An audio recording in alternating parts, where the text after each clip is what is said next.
Hey everybody, this is Jeremy with jjevensenart. I'm going to show you how I make a silverware barrette using a vintage grape pattern. This is silver plated, grabbing the spoon out of the drawer. I'm actually making three of them, so these are the backings. They're going to be ground down. They have a little piece on them that's not needed, and they fit flatter on the spoon.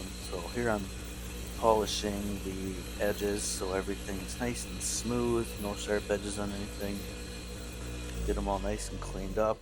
And we're going to move over and with this neoprene hammer, bend every single one individually to match every single backing.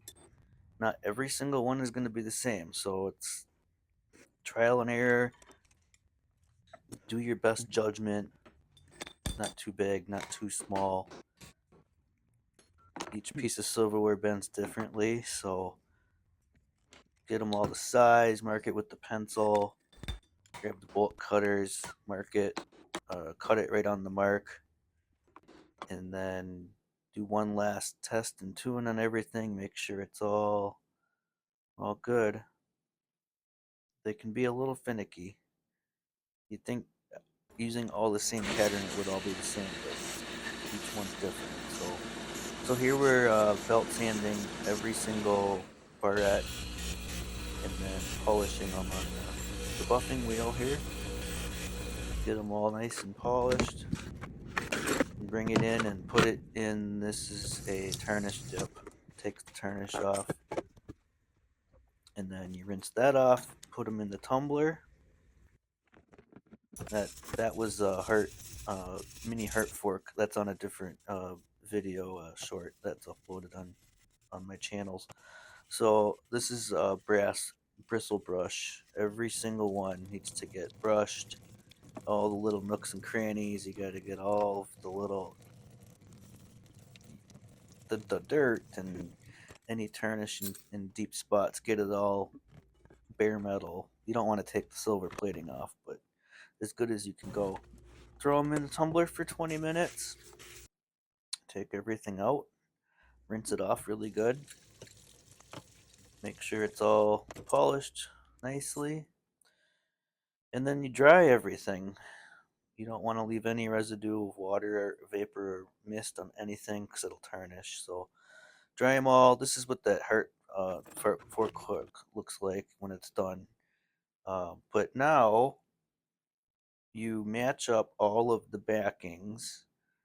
In this instance, I've got three of them. So I'm going to match up the best backings to the three top parts.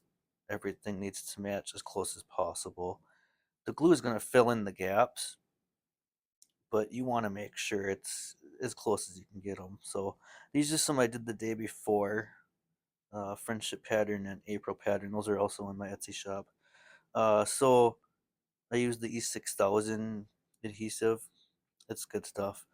Uh, one at a time, you run a bead of glue down it, set it on there, and then you have to squash it down and center it back and forth, making sure it's not going to move around and it's going to, not really have any gaps.